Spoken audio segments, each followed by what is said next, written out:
আসসালামু আলাইকুম এভরিওয়ান, আপনাদের সবাইকে আমার আজাইরা কুকিং ব্লগে স্বাগতম। আজকে আমি রান্না করব মাটন, খাসির মাংস।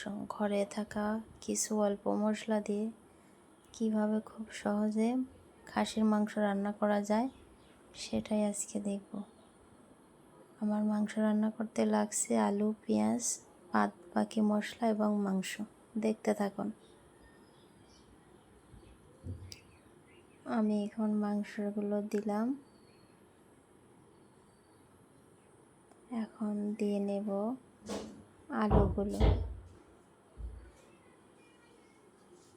আলুগুলো দিচ্ছি।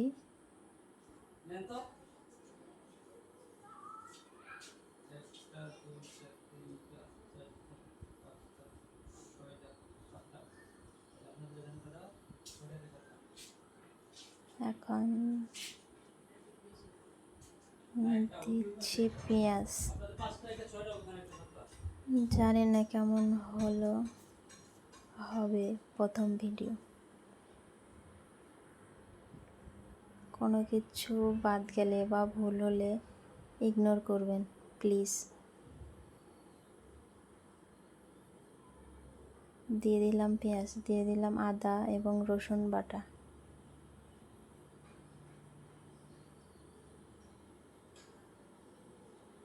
হলুদ গুঁড়া,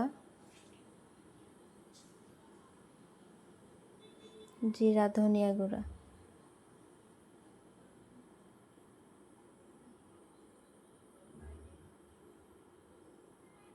লবণ, স্বাদ মতো লবণ,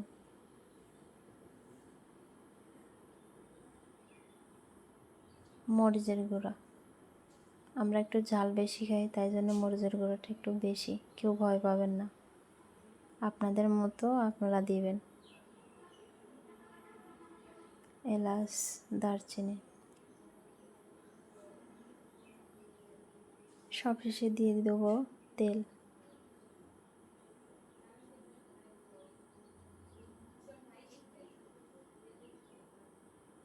কম তেল দিয়ে একটু রান্না করার চেষ্টা করছি।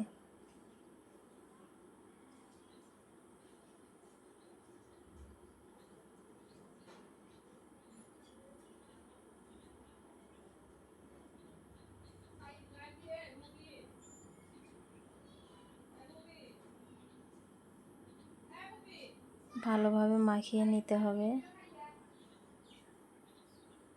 এবার মাখানো শেষ, আমার মাখানোটা শেষ। এখন ঢেকে চুলায় বসিয়ে দিলাম। কিছুক্ষণ পরে ঢাকনা তুলে নাড়া দিয়ে দিতে হবে।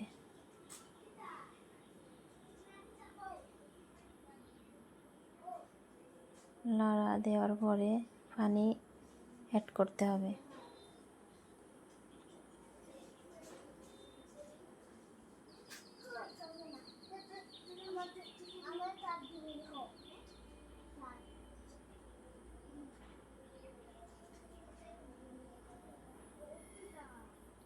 পানি দেওয়া শেষ, একটা লাড়া দিয়ে বসিয়ে দিয়েছিলাম। কিছুক্ষণ পর এসে দেখি পানি শুকিয়ে এতটুকু আছে।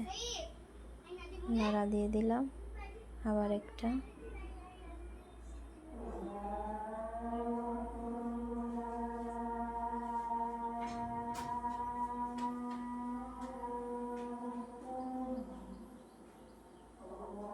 আবার কিছুক্ষণ ঢাকা দিয়ে রাখতে হবে।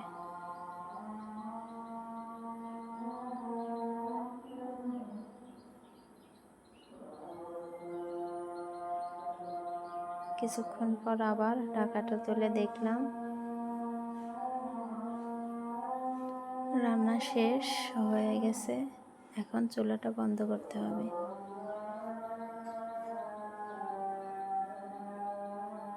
দেখেন হয়ে গেছে,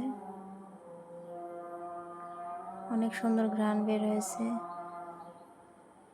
এখন ঢাকনাটা দিয়ে চুলাটা বন্ধ করে দিলাম। আজকে এই পর্যন্তই, টাটা।